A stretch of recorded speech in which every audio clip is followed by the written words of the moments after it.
All right, so let's start with Chapter 1. We're going to be speaking about the auditor methods that are geared for success. So in this chapter, we've got several objectives listed here. We'll start off with thinking about what the foundations of auditing are.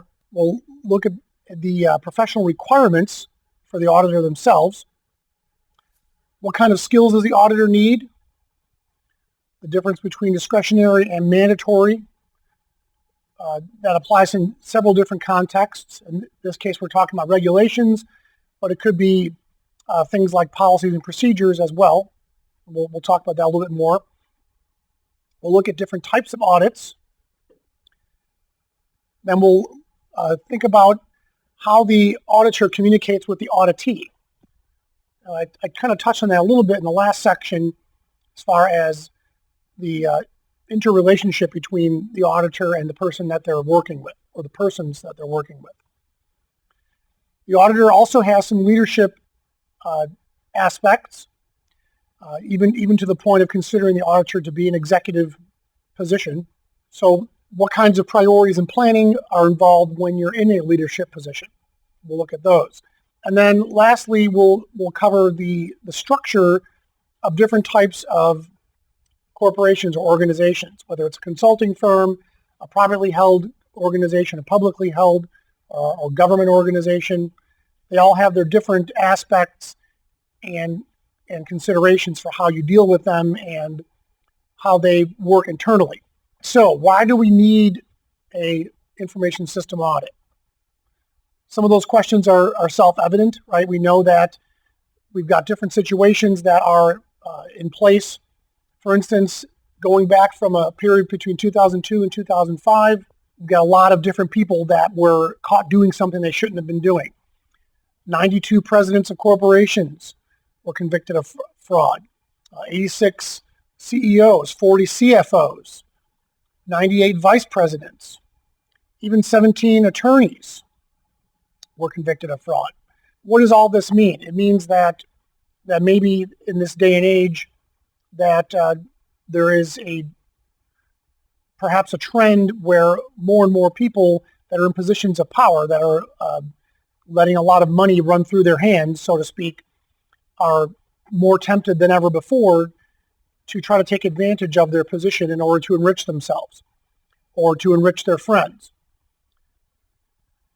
That's just human nature, I suppose, but it's something to think about as a trend that's because of this activity, we've got more regulation that's come into being to try to put an end to this as much as possible. Some of the regulations are more punitive. They punish the offender more than they would have been punished before, with either financial penalties or prison time. Obviously, for certain individuals, it doesn't matter what the penalty is, they're going to do what they want to do anyway, right? If there's enough money to be made, they'll take that risk. So we'll look at some of the relevant regulations that are in place or continuing to be invented. Every year we know that there are new laws that get created. Not all of them pertain to this particular topic, but some of them do. So we start off with the Committee of Sponsoring Organizations of the Treadway Commission, or COSO. So this is a United Nations effort to get leadership from world governments to have a sort of a custom-tailored approach to dealing with different types of fraud. Each country has different laws, of course, so the way that they do things in England versus the way they might do it in Russia versus the way they do it in the U.S. Might have their own differences just because of cultural and legal considerations. So we have the Sarbanes-Oxley Act, or otherwise known as SOX. So this is for publicly traded companies, trying to force them to be more transparent in their financial dealings. Everyone's probably aware of the Security Exchange Commission having the ability to publish details about stock trades. For instance, you can go to any number of financial websites for any given company like Yahoo Finance or Google Finance, for instance. And you can simply type in the name of the company and see the list of the officers. And you can also see what stock trades they're making. This is useful for an investor, of course, to know if someone on the inside is selling or buying stock, but it also provides some transparency for the organization itself to know that if an officer decides to buy a tremendous amount of stock or sell a tremendous amount of stock or options, then that might have some meaning for the shareholders or other people within the organization. So that's why that kind of information is made public. Canada has something similar. They have the OSX, their Ontario Securities Exchange. So if you're a public company in Canada, you have to adhere to the rules that the OSX puts forth. Australia has their version, the ASX 10, the Securities Exchange and Corporate Governance Council. Japan has their version of Sarbanes-Oxley, otherwise known as JSOX. And then we have a European standard, the International Financial Reporting Standards, or IFRS.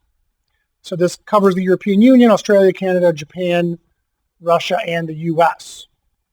So a lot of different regulations to think about depending on what part of the world you're operating in. And for those organizations that are multinational, then that adds a little bit of complication to navigating the regulations safely. So some regulations related to banking here. Obviously, trade between large countries is very important. So trying to provide transparency and assurance that the transactions are legitimate and are not being covered up in any way is definitely one of the goals. And if we know that different countries are trading with each other fairly, then that should only stand to improve their relations from a business perspective. So we can start off with the Basel Accord for Bank Capital Measurement and Standards. Then we have the payment card industry, the PCI data standard. These are both international standards. The Graham-Leach-Bliley Financial Services Modernization Act. This is just for the U.S., of course. Then we have other things that are for the U.S., the Federal Financial Institutions Examination Council, a little bit hard to say, but the FFIEC. And then we have FACTA, the Fair and Accurate Credit Transactions Act. This one in particular deals with U.S. citizens that have holdings in different countries and some of the reporting requirements for doing so. Having some level of familiarity with these is a good idea for the exam, although the test does not go into tremendous levels of detail for any one of these acts or these regulations. You're just expected to know a high-level explanation of what the act does and where it applies. So do spend a little bit of time on this list, the COSO regulations and banking regulations. Other things to think about: if you're involved in healthcare, you have to adhere to the HIPAA standard in the U.S. anyway. FSMA should be very familiar to those of you who work for the federal government, since that's a reporting requirement, an annual reporting requirement. And HIPAA, going back to that for a moment, not only deals with healthcare organizations, but how they handle PII or PHI, protected health information. But we want to make sure that personally identifiable information, protected health information, is handled correctly and doesn't invite any opportunities for fraud or identity theft. FSMA has more to do with making sure that your federal organization is adhering to some type of framework for the security monitoring and configuration of your systems, as well as being able to monitor the effectiveness of your security controls continuously throughout the lifetime of those systems, and then providing some reporting on at least a minimum of an annual basis to show that your systems are secure. And then we've got SCADA systems, security control and data acquisition. These are used by your utility companies. If you're running a nuclear power plant or a hydroelectric plant, there are certain standards which apply to the way that those systems are managed and how they are monitored and how the reporting has to take place. Of course, there are many other laws that apply to privacy in various parts of the world that's beyond the scope of what we're talking about here today.